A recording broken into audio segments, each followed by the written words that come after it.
Hello and welcome back to Hermanas to Sisters podcast. We're going to continue with our domestic violence awareness series.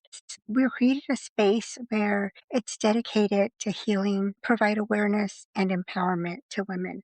This episode is episode 4, and we will be discussing what isolation looks like in abusive relationships. So this conversation is going to explore one of the most subtle yet powerful tactics that the abusers use in abusive relationships, which is isolation. Isolation doesn't happen overnight, as we've been learning. It's something that gradually the abuser starts working on, and it often begins quietly. The abuser will disguise it as a form of love, as a form of trying to protect you, as a form of being concerned of your safety. But over time, it can leave victims feeling cut off from family, from friends, from coworkers, from any kind of community support, social support, eventually leading to losing their own sense of identity. In isolation, in the context of domestic violence, is a deliberate strategy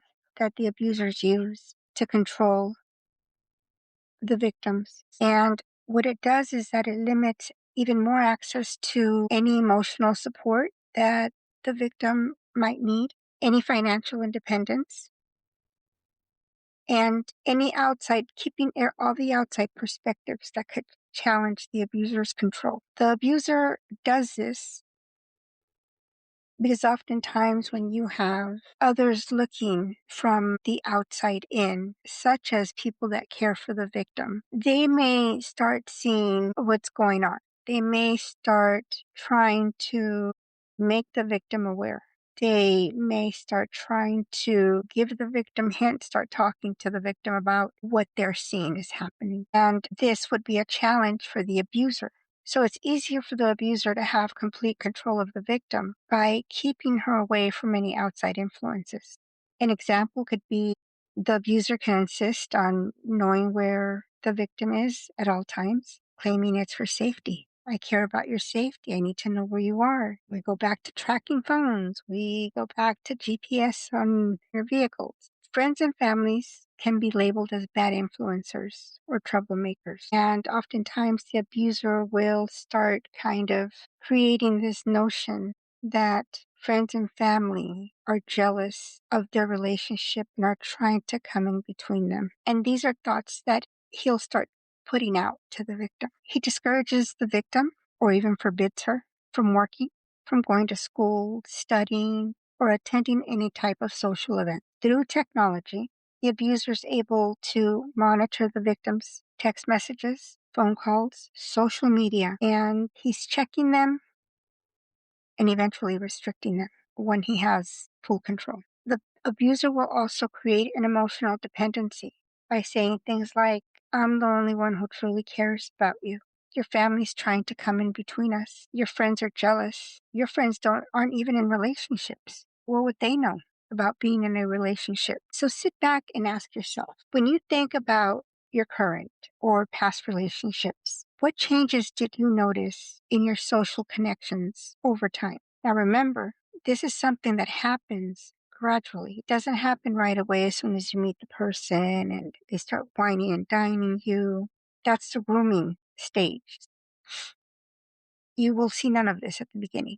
How did those changes make you feel about yourself and your independence? It's important to understand that isolation doesn't just separate someone physically. It affects the victim's emotional and mental health. It affects the victim's overall well-being. And over time, the victims will begin to doubt their own worth, again, question their own memories, and they will lose confidence in making their own decisions. They will begin to rely on the abuser for everything because they no longer are able to make their own decisions and simple decisions. It could be about as simple as what they're going to make for dinner or what the victim is going to wear for that day. Imagine meeting someone and this man is attentive, very affectionate, and slowly he begins to criticize you or your friends. He says that they don't understand you.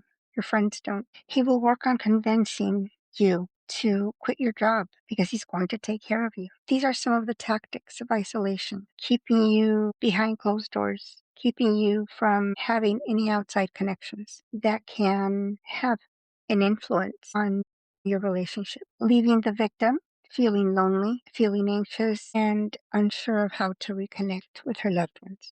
So what emotions come up when you think about being disconnected from people who once supported you? It could be your best friends. It could be coworkers. Maybe you had a support group that you were part of.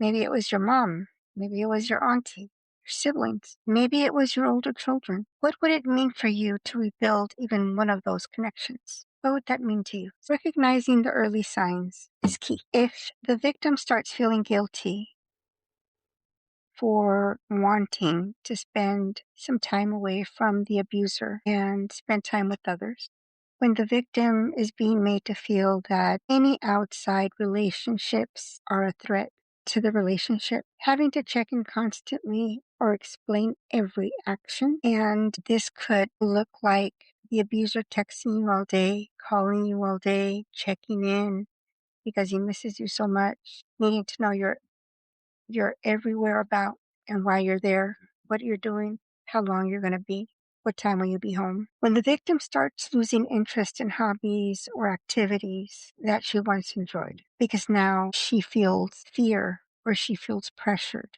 to let go of those interests. So what are some ways that you could begin to reconnect with people or activities that once brought you joy? If you imagined a life where you felt free to make your own choices, what would that look like? Healing from isolation can be difficult.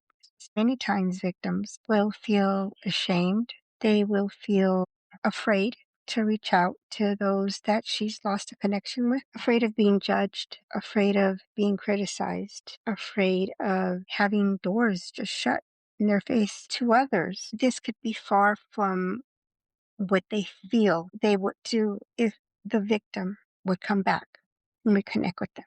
But because the victim's self-awareness and self-confidence and self-esteem has been shattered, it's always a guessing game and there's always self-doubt. So this makes it harder to reach out to people that really love you, people that really care. This process of reconnection can take time. So what support systems have helped you in the past? And how might they help you again? What would it take for you to feel safe reaching out for help? Isolation thrives in silence. It feeds off silence, and healing grows with every connection that you make. Every step toward reaching out, no matter how small, is a victory. Rebuilding relationships and self-trust takes time, but it is possible. If you're in need of, find a safe way to reach out and ask for it. Fear can sometimes take over every piece of our life. Every pieces are shattered. And in every shattered piece, we've created fear because that's what's been instilled in us. I leave you with this. I want you to remember that you deserve to be seen, you deserve to be heard, and you deserve to be supported. You're not alone. You really are not. It may feel like that right now, but there are many of us out here that were once where you are now, where victims are. And what survivors have learned is that our stories matter.